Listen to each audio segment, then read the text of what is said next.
Hi viewers, രേഖ stitching വേൾഡിൻ്റെ പുതിയൊരു വീഡിയോയിലേക്ക് എല്ലാവർക്കും സ്വാഗതം. ഇന്ന് പെർഫെക്റ്റ് ആയിട്ടുള്ള ഒരു സ്ക്വയർ നെക്ക് സ്റ്റിച്ച് ചെയ്യുന്നത് എങ്ങനെയെന്നാണ് കാണിക്കുന്നത്. ക്യാൻവാസിലാണ് ഞാനിപ്പോൾ ചെയ്ത് കാണിക്കുന്നത്. ക്യാൻവാസിൻ്റെ വീതി ഒരു മടക്കി ഇടുമ്പോൾ 4 ഇഞ്ച് വീതിയും ഒരു 8 ഇഞ്ച് ഇറക്കമുള്ള ക്യാൻവാസാണ് എടുത്തിട്ടുള്ളത്. ഇതിനെ നല്ല നീറ്റായിട്ട് രണ്ടായിട്ട് മടക്കി ഇടുക. അതിനുശേഷം നെക്ക് വിട്ട് ആണ് ആദ്യം അടയാളപ്പെടുത്തേണ്ടത്. 3 ഇഞ്ചാണ് നെക്ക് വിട്ട്.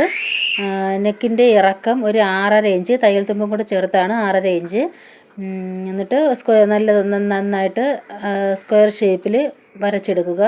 അതിനുശേഷം അതിനെ ഒരു തുണിയിലേക്ക് ഒട്ടിച്ച് കൊടുക്കുകയോ സ്റ്റിച്ച് ചെയ്ത് കൊടുക്കുകയോ ചെയ്തിട്ട് ഇതുപോലെ ലൈനിങ്ങും മെയിൻ മെറ്റീരിയലും കൂടി ഒരുമിച്ച് വച്ചിട്ട് ഇതുപോലെ സ്റ്റിച്ച് ചെയ്തെടുക്കുകയാണ് ചെയ്യേണ്ടത്. വളരെ സാവധാനത്തിൽ സ്റ്റിച്ച് ചെയ്താൽ മതി. സ്പീഡിന് ചെയ്ത് കഴിയുമ്പോൾ ചിലപ്പോൾ അത് കറക്റ്റായിട്ട് കിട്ടില്ല. അതുകൊണ്ട് വളരെ സാവധാനത്തിൽ സ്ക്വയറൊക്കെ നല്ല കറക്റ്റായിട്ട് സ്റ്റിച്ച് ചെയ്തെടുക്കുക. എന്നിട്ട് ഇതിൻ്റെ ഈ 2 കോണിലും ഓരോ കട്ടിട്ട് കൊടുക്കണം, എങ്കിലേ സ്ക്വയർ കറക്റ്റായിട്ട് കിട്ടുകയുള്ളൂ. എന്നിട്ട് മുകളിൽ നമ്മൾ ക്യാൻവാസ് വെച്ചടിച്ച ആ ഭാഗത്തിൽ ഒരു പച്ചടിയും കൂടെ കൊടുക്കുക.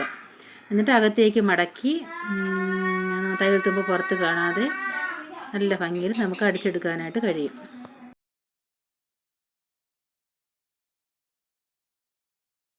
അടിച്ചെടുത്തിട്ടുണ്ട്. ഇതിനെ നമുക്ക് അകത്തേക്ക് വെച്ച് ഹെമ്മിങ് ചെയ്താലും മതി, അല്ലാതെ സ്റ്റിച്ച് ചെയ്തെടുത്താലും മതി. എങ്ങനെ വേണമെങ്കിലും ചെയ്യാൻ പറ്റും.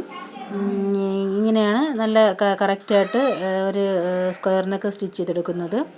അതുപോലെ ലൈനിങ്ങിൽ കൂടെ വെച്ച് അടിച്ചു കഴിഞ്ഞാൽ അതിൻ്റെ സ്റ്റിച്ചൊന്നും പുറത്ത് കാണാതെ നല്ല പെർഫെക്റ്റായിട്ട് തന്നെ ഇരിക്കും. അപ്പോൾ ഇതുപോലെ ചെയ്ത് നോക്കുക എല്ലാവരും.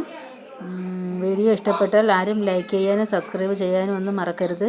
എന്തെങ്കിലും അഭിപ്രായങ്ങളുണ്ടെങ്കിൽ അത് കമൻ്റായിട്ട് പറയുക. അപ്പോൾ ഇതാണ് നല്ല വൃത്തിയായിട്ട് തന്നെ നമുക്ക് സ്ക്വയർ അടിച്ച് കിട്ടിയിട്ടുണ്ട്. അപ്പോൾ ഇനി അടുത്ത വീഡിയോയിൽ വീണ്ടും കാണാം. ബൈ.